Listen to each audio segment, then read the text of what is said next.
Philip बसुमतारिया मुम्बाइआव खामानि मावनो थांनाया ट्रेननिफ्रायनो बहाबा गोमानानै जायगासिम सहैयाखै। चिरां जिल्ला भारत भुटान सिमनानि दादगारि हाथिसार ओनसोलनि सिङाव थानाय 2 नं खाग्राबारि गामिनि थागिबि सबेराम बसुमतारिनि आंगो फिसाला फिलिप बसुमतारिया मुम्बाइ सहराव गोरिब नखरखाय खामानि मावनो थाखाय गाम्बारि बिलनि प्रणय नार्जारि आरो गोजोनपुरी गामिनि मिथिंगा नार्जारिजों थांफादोंमोन।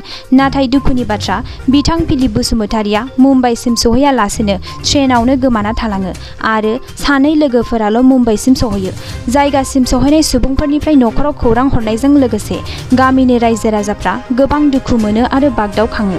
फिलिप बसुमतारिनि आंगो अनजालि बिसि आरो बिमा बिफा गामि गोराया गोमानाय फिलिप बसुमतारिखौ बहाबा नुयोब्ला 9678515662 जानबुं नम्बराव खिन्थाहरनो थाखाय रायजो राजाखौ खावलायहरो। जोंनि ओनसोला 2 नं खाग्राबारि हाथिसार एरिया। जोंनि गामियाखौ 2 नं खाग्राबारि होनना बुङो। दाख्लै थांनाय 14 थारिखआव मुम्बाइआव हाजिरा मावनानै जानो होननानै जोंनि बियादै फिलिप बसुमतारिया बे गामिनिफ्राय 14 थारिख मोनाबिलियाव ट्रेन जार्नि खालामदोंमोन। थाङै थाङै बियो 16 थारिख मोनाबिलि 11टा बाजियाव ट्रेननिफ्राय गोग्लैनानै इजापुर होननाय जायगायाव गोग्लैनानै थालांदों आरो बेजों लोगो दंमोन 3 लोगो प्रणय नार्जारि आरो मिथिंगा नार्जारि। बिथांमोना सहैजोब्बाय आरो बिसोरो मुम्बाइआव सहैनानै नायबाय गावनि लोगोआ गोमालांबाय।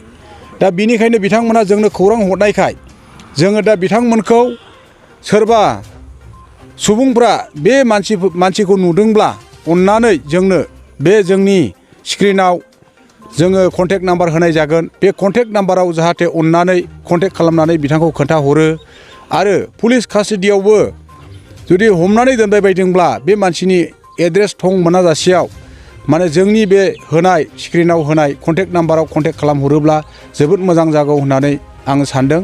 आङो बे गामिनि एसिस्टेन्ट गावबुरा आरो जोंनिनो गामिनि सासे अनजाथाव सेंग्रामोन बियो। बिहा बिजि सासे दङ आरो फिसा हिन्जावसा सासे दङ। जोबोद दुखु खस्थ' गोग्लैनानै दङ। जोबोद बिसोरा न'खराव गाबनाय आरो मेगननिफ्राय मोदै बोहैगासिनो दङ।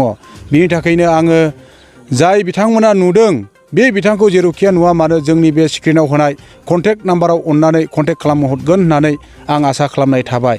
गोजोन्थों। 2 नम्बर खाग्राबारि आंनि फिसालाया दाख्लै 14 थारिखआवनो बम्बाइआव थांदोंमोन। ओमफ्राय बे समावनो मैया मोनाबिलि समावनो 11टा समाव ओमफ्राय बे बबेबा गारिनिफ्राय मा गामि मा जायगा होनदोंमोनथाय इजापुर बे जायगायाव गोग्लैनानै थादोंनो। बेखौनो लोगोफ्रा जेबो नायफैयाजासिनो दा बिनि थाखायनो दा मानसिखौथ' दा जेबो खबरखौनो मोना। दा बिनि थाखायनो आं बेखौ खावलायदों आरो जेबो सोरबाफोर नुयोबा जाहाथे खिन्थाहरनानै जोंनिसिम एसे खिन्थाहरोबा जों गोजोननाय मोनगौ आरो।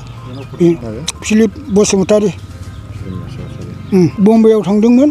बम्बाइआव थांनो होननानै 3 मानसि ज' लोगो जानानै ओमफ्राय बे हारसिंल' बेखौ बाज्रुमदों होननानै बुंनानै लोगोफ्रा बुंदों आरो।